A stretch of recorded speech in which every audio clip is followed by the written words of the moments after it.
Are you hungry? Aren't you craving some deliciousness right now? Something to fill your stomach and make you feel satisfied? Well, I'm sure everyone feels that way every now and then. But in some cases, people cannot ever satisfy that feeling. And then it goes to a degree where it just becomes horrifying. But before we get into it, a spoopy welcome to Ace Vault. Here we talk about history things that are weird, obscure, fascinating, or just truly bonkers. If you like this kind of content, leave a like and subscribe. Before we start, I feel the need to warn you that this case is quite disturbing and disgusting at times. Beware. But now, let's get into this strange example of one of history's humans.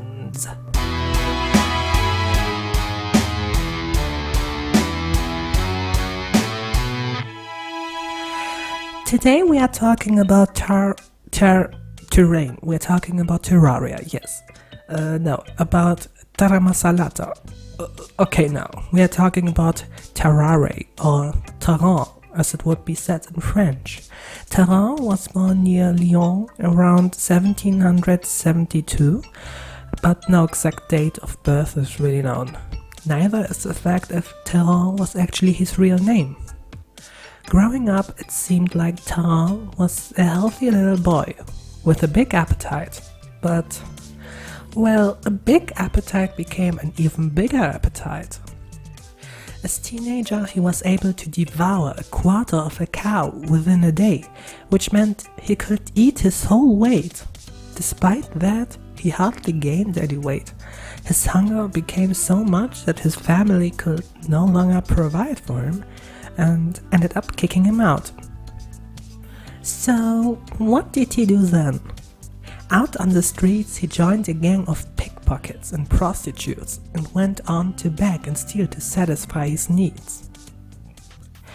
Eventually, things somewhat changed for the better when Tarrare joined a scam artist as a side act to gain attention for the crowd.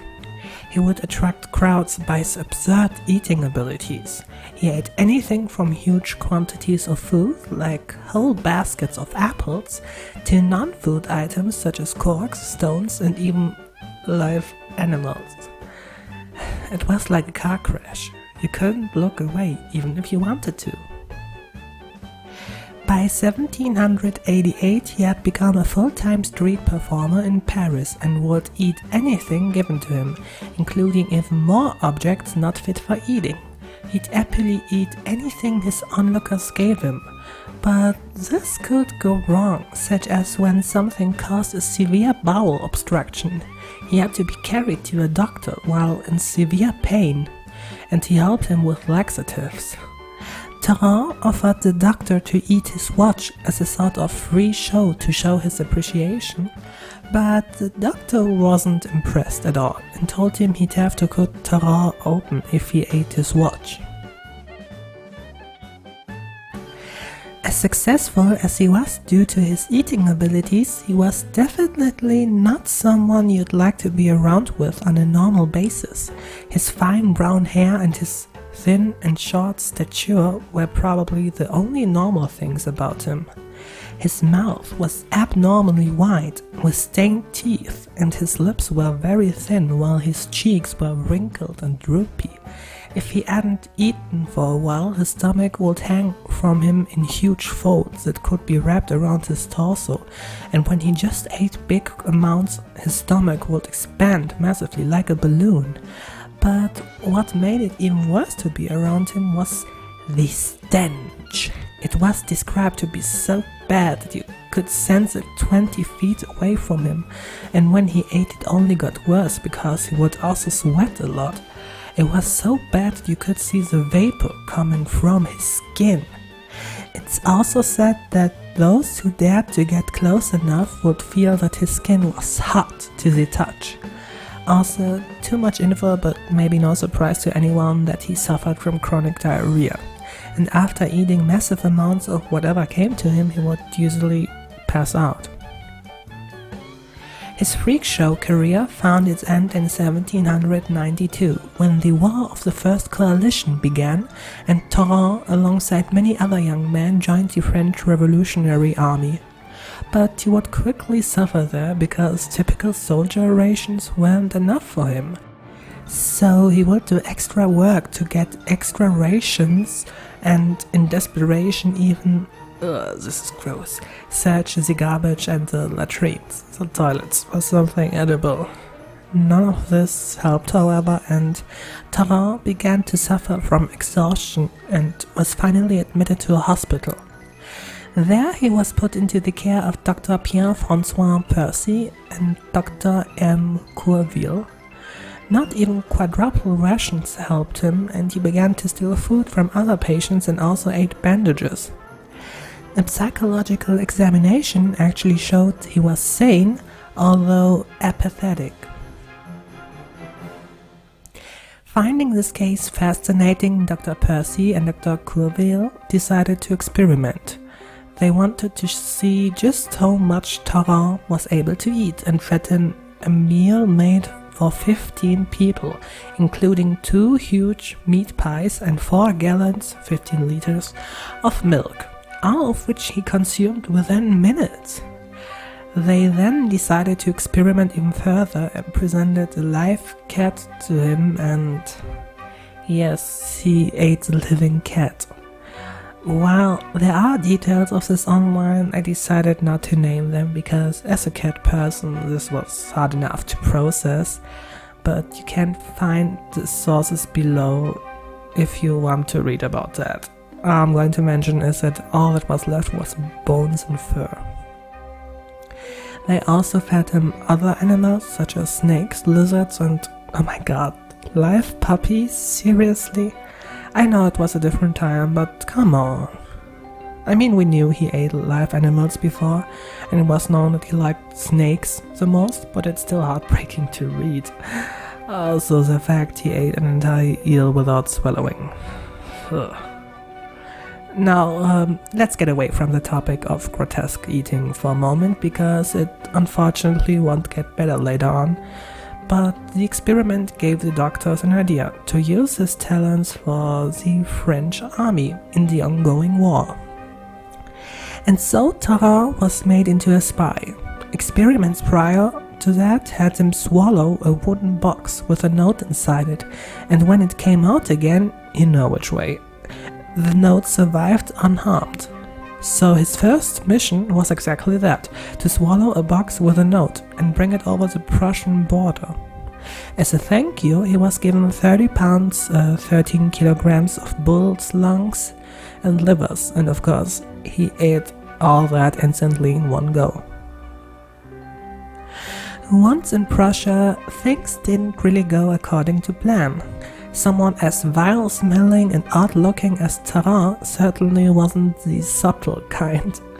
So the Prussians became suspicious and beat him up. So much that he eventually gave up and told them about his spy activities and the box he swallowed. Immediately he was shackled to a toilet and well, eventually the box came out again. Tarrare was tormented and almost executed until it was decided to send him back to France as a sort of warning to never pull this again. Back in France, Tarrare was traumatized and left unwilling and unable to continue working with the military. Instead, he begged Dr. Percy to somehow cure him. And so Tarrare was put into a hospital, and indeed he was treated in several ways in an attempt to cure him. He was given laudanum opiates, wine vinegar, tobacco pills, any sort of medicine the doctor could find, and also a diet of soft-boiled eggs. But nothing really helped. So Tarrare would sneak out of the hospital at night to scavenge for scraps from butcher shops and even fight dogs and wolves. Local animals were terrified of him. But as mentioned prior, him eating live animals wasn't the end of it. In the hospital, he would begin drinking the blood of other patients from bloodletting, and even worse, he was caught eating from the bodies of deceased people. he indeed resorted to cannibalism to still his undying hunger. But if you think this was utterly bad, I tell you it could get much worse. In 1794, a baby disappeared from the hospital and he ate the baby. Okay, no, it's not known for sure, but he ate the baby. Okay, fine, we don't know, but everyone assumed he did, and he was soon chased away by an angry mob. The story around Tarrare would go silent for 4 years until 1798, when he re-emerged at a Versailles hospital with serious illness. Tarrare believed it was because of a golden fork that he had consumed and supposedly ended up stuck inside his body. But Dr. Percy was called to the scene and found out it was actually end-stage tuberculosis. A month later, Tarrare had passed away. His body began to decompose rapidly and hardly anyone wanted to touch the even worse smelling corpse. One person did, however, start an autopsy on his body, which showed that he had an unusually wide esophagus, which meant you could look directly into his stomach from his mouth. His stomach was massive and full of ulcers, and his body was filled with pus. Additionally, his liver and gallbladder were also abnormally large, while his intestines were mostly rotten. No golden fork was ever found. Tarrare's life only lasted 26 years. So, what caused his odd condition? Truth be told, it's not known for sure. And considering how different medical research and standards were at the time, it's impossible to really confirm the validity of things compared to today's knowledge. Dr. Percy was a quite respected and renowned doctor, so one can assume his writings can be trusted, but even then, he still lived in a time where people knew less than today. One theory is that he had an enlarged hypothalamus, which is what regulates the body's temperature and is responsible for causing the sensation of hunger through hormones. There is also the possibility that he had pica, which is a disorder where you crave to eat things that aren't edible. And why he didn't gain any weight?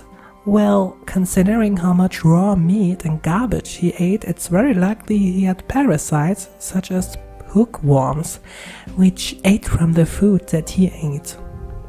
There's also the possibility of hyperthyroidism, which can cause excessive appetite and sweating, as well as fine hair, which he had as well.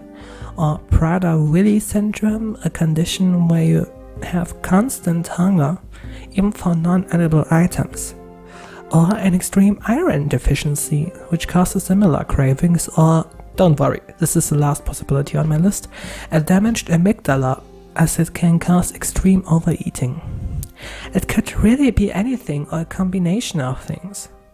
About his tendencies for cannibalism, it's hard to find medical reason for that, but it could also be a result of the extreme desperation, but we'll never know. Well, as crazy as the case of Tarrare is, I think it's important to mention that while he did do some terrible things, I feel he didn't do them with bad intent. He wanted to be cured, he wanted this endless hunger to end, and he was suffering from it. He probably didn't want to do all this, but felt he had no choice because all he wanted was to get rid of this painful hunger. But he was also a product of his time, where famines and war affected everyone. Even if he might have had a choice, I feel that extreme desperation can cause someone to do things that they wouldn't normally do.